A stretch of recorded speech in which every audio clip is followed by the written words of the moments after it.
भारत ने जो पानी रोका है उसका असर भी दिखाई देने लगा। किश्तवाड़ की तस्वीर मैं आपको दिखा रहा हूं। पानी के मूवमेंट से आपको अंदाजा होगा, पानी रोक दिया गया है। अब पाकिस्तान प्यासा है और बुरी स्थिति में ये है वो 3 आतंकी, इनको ढूंढ रही है सेना।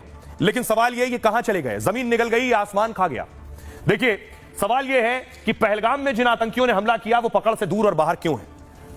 आपको बताऊं मैं, 72 घंटे से ज्यादा से पहलगाम के हमलावर फरार हैं। हमले के बाद से आतंकियों का कोई सुराग नहीं है कि आखिर आतंकी कहां चले गए। पूरी प्लानिंग के साथ आतंकियों ने हमला किया।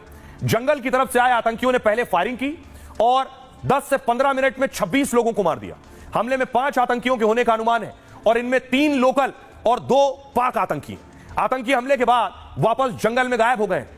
अब तक किसी आतंकी का सुराग नहीं मिला है। बैसरन घाटी दरअसल 2 तरफ पहाड़ों से घिरी हुई है, दोनों तरफ आपको पहाड़ी नजर आ रही है।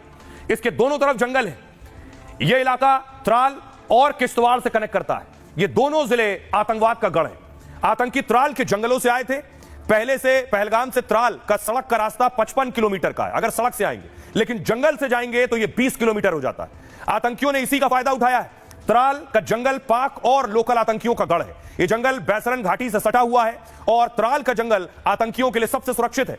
इसी रास्ते से आतंकियों के आने का अनुमान है। आतंकियों ने पूरे इलाके की रेकी की थी। बैसरन घाटी में सिक्योरिटी नहीं होती है, आसपास सीसीटीवी कैमरे भी नहीं है। घाटी से करीब 5 किलोमीटर दूर पहाड़ी से नीचे सीआरपीएफ का कैंप है।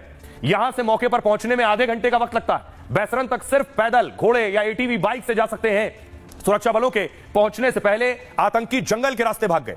अब घाटी के जंगलों में आतंकियों की तलाश हो रही है और आतंकी कब मिलेंगे, कैसे मिलेंगे, कोई नहीं जानते। ये जो आप पीछे पहाड़ नजर आ रहे हैं आपको, यहां जो भाग कर छिप गया उसे ढूंढना बहुत मुश्किल है। हमारे सहयोगी सुमित ग्राउंड जीरो पर है, पहलगाम में है। वो बता रहे हैं कि आतंकी कैसे भागे होंगे, कहां भागे होंगे और कैसे छिपे होंगे। उनकी अब सवाल यह है कि जो आतंकी अब तक नहीं मिले, जो पहलगाम में शामिल थे, उनकी तलाश हो रही है।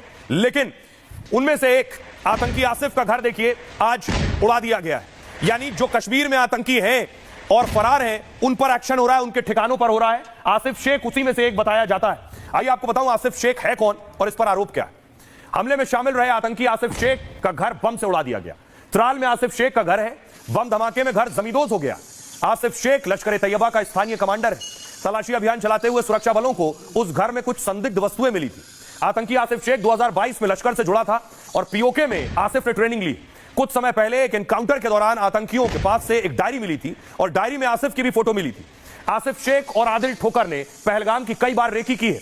अनंतनाग के बिजबेहरा इलाके में आतंकी आदिल ठोकर का घर है।